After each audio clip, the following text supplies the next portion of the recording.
This is Meredith Oliver, and here's another outstanding interview with my co-host, Chuck Gallagher. Chris Clarke-Epstein speaks about change and is featured in a wonderful article in Speaker Magazine in the September issue. So as we begin my interview with Chris, I highly encourage you to read Chris's article and check out the link to a more comprehensive article that she has generously made available to you. Chris is facing changes herself, and in this profoundly touching interview, Chris is open, honest, transparent, and inspiring. So with no further intro needed, here's my interview with Chris Clarke-Epstein. Chris Clarke-Epstein is my guest on VOE. It is an honor to have you here. It is an honor to be here. So you would not remember this, or at least would not remember me, and that's absolutely okay. Okay, you want to know, can we tell a secret? Okay, sure. Because people say that to you all the time, and it's kind of hard to know what to say to respond to that. Here, let's play it. Okay. Just come up to me and tell me that you were in my audience. Chris, I was in your audience as NSA North Texas. Were you sitting on the left-hand side? I don't remember. Well, I kind of think you were sitting on the left-hand side. Here's the trick. I got a 50-50 chance of being right, and chances are you won't remember either, but it's a great way to respond to that kind of approach. You know, I should have known from you that there would be something like that. Secrets. We're telling secrets here. Secrets are okay. I think so too, as long as nobody tells anybody else. Yeah, right. Okay, so Chris, let me ask you a question. So let's assume for a moment that someone's at an NSA conference, whatever conference it may be, Winter Conference, CSP Summit, whatever it happens to be, and they come up to you and they say, oh my goodness, what can you tell me that's really going to help me advance my career? What advice would you give them in the hallway? I'm known for asking good questions. So my response to that would be, tell me where you are on your journey.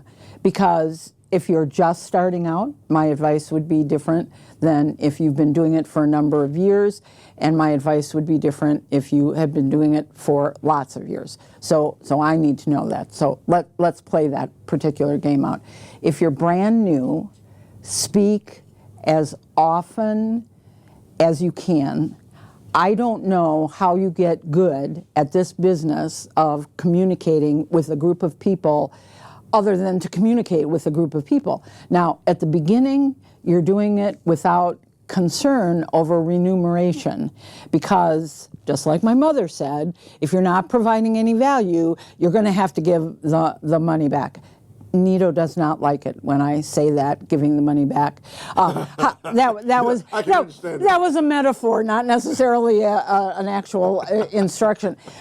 But the more opportunities you have to speak, the more you get to work on how your material lands, things like timing, where your natural humor works, how you're resonating with an audience, because the audience will give you feedback immediately. So speak as often as possible in the beginning. If you're a little bit further on, then I would suggest start writing. If I have one regret in my business life, it's that I didn't start my writing career sooner than I did. Okay. Writing and speaking are parallel crafts, but they are not identical crafts. Being a good speaker does not make you a good writer. Being a good writer doesn't make you a good speaker. Sure. Perfect example, Judith Viorst, who's a wonderful, mostly a children's author, and I have followed her career. I got to hear her in person, and she writes poetry. A lot of her children's books are in rhyme, and she writes poems for adults. So her introducer had a poem that Judith Viorst had written, and so the introducer read this poem. It was incredible, and I'm like, oh my goodness, I'm going to get to hear her speak. It's wonderful. She got up to speak. She was terrible because she was a writer. The introduction was better than she was. Now, it wasn't that she couldn't have been a great speaker. She just didn't invest in it. Right. So there's a point at which that I think you need to start developing a parallel craft. So I've gotten good at my platform skills. I'm, continuing to improve that, but I've got a great foundation. Now I need to explore the writing piece of it, because the writing piece of it is much more tangible and will last beyond words that you deliver on a platform. Sure. And oh my goodness, you cannot record a speech and have somebody transcribe it and say, now I've got a written piece, because they're not the same thing. Right. So midpoint, I would really focus on the writing stuff.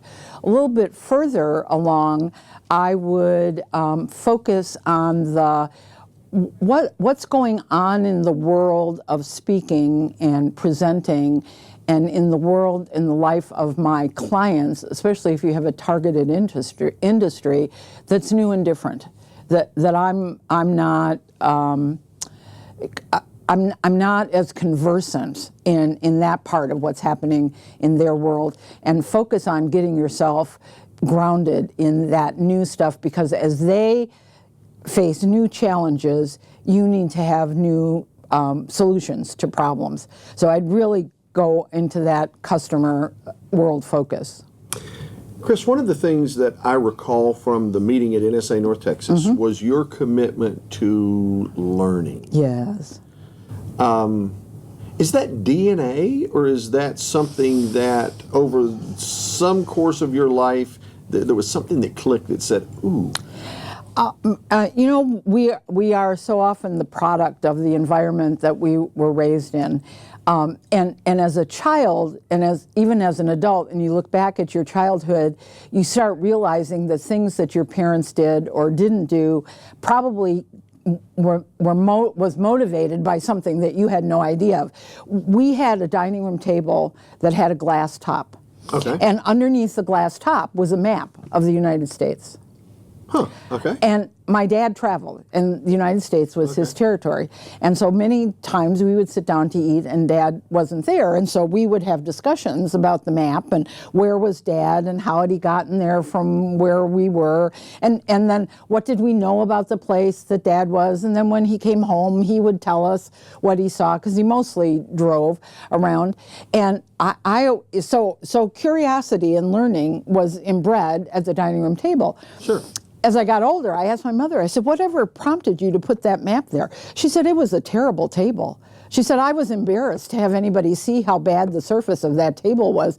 So the only thing that I could think of to do was I found a piece of glass that fit it. And then she said, I thought, if I put a map down, it'll be covered up, and then I can just say we use it for education of the children. So, oh my goodness. Wow. And we were also a family of storytellers. And of course, the map then prompted the stories that if we had traveled to a place, remember that vacation, Dad would have a story when he came home. So the notion of being curious and learning, and for the younger people who watch our stuff, in pre-Google world, if we couldn't think of anything, we were sent to the encyclopedia. We had to go look up. So my desire, my need, if you will, to learn things has been a passion of my whole life. And when I started doing this work, I really got fascinated by how do adults learn. Most of us parent the way we were parented. Okay.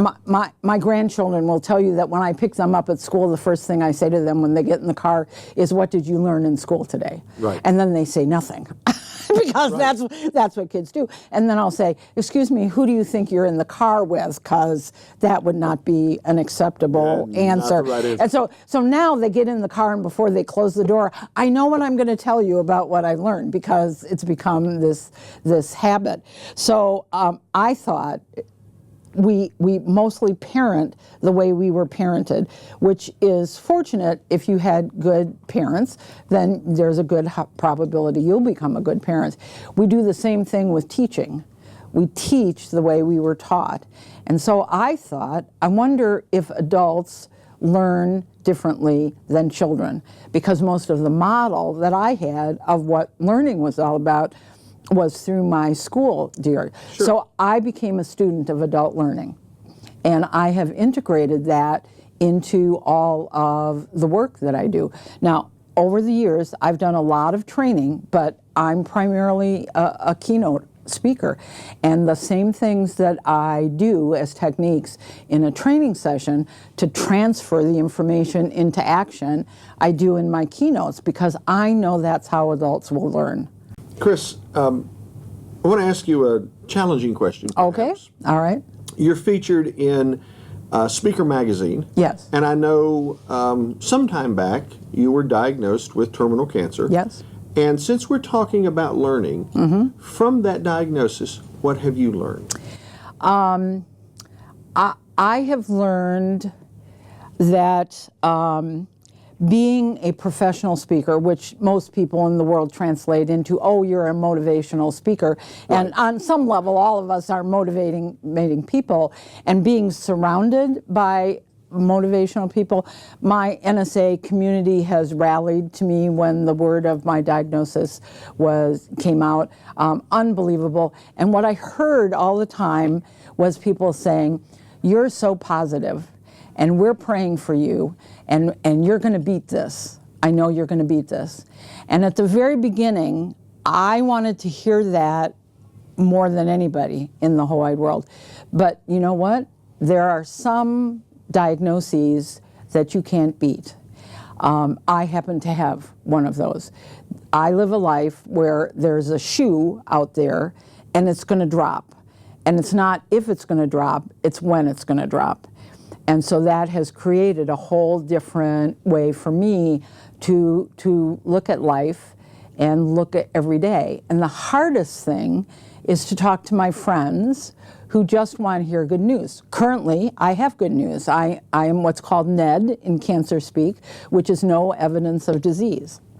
And so I'm on hiatus of chemo, and my hair is growing back, but when the shoe drops and I go back on chemo 12 days later, I'll be bald again. But I've come to love being bald, and which is tricky when you live in northern Wisconsin, because it gets kind of cold in the wintertime. So all my male friends who are shaving their head, I hope you have somebody who loves you who will knit you hats for the wintertime.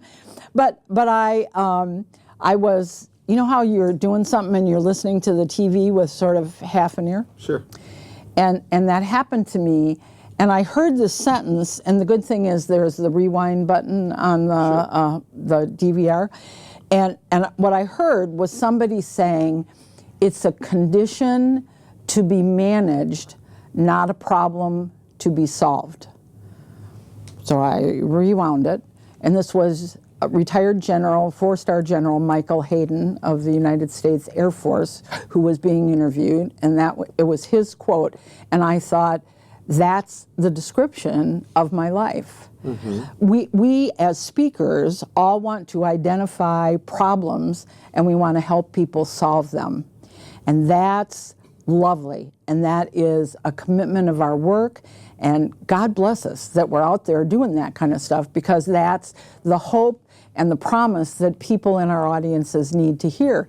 But every once in a while, you're going to get faced with something that is not a problem to be solved, but it is a condition to be managed. And so I have come to understand that I have a condition to be managed, and that means that every day I have to figure out what it is that I need to do in order to manage my condition today. And it is not going to be a problem that I solve. It will ultimately solve because my ticket will get punched. But the trick is that's going on for everybody. It's just you don't know it. Right. There could be a bus out there with your name on it. I'm at the point now where I can be fairly flip about this, because I've had a year and a half to manage my own personal expectations. We all need to do that. We all need to think about these things. We need to prepare ourselves, and we need to prepare our families. And I know that in the additional information, I've written a much longer article that has some suggestions of what you can do individually and as a family to prepare yourself for the issue that one day we're all going to face, which is the saying goodbye to somebody that we love very dearly.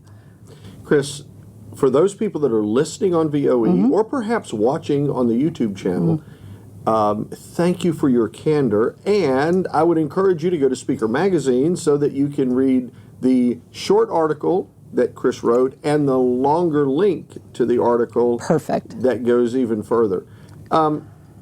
Chris, one more question, and probably people who are listening to this are like, Chuck, man, it's kind of ballsy, but what would you like people to think of you as? What would you like your legacy to be?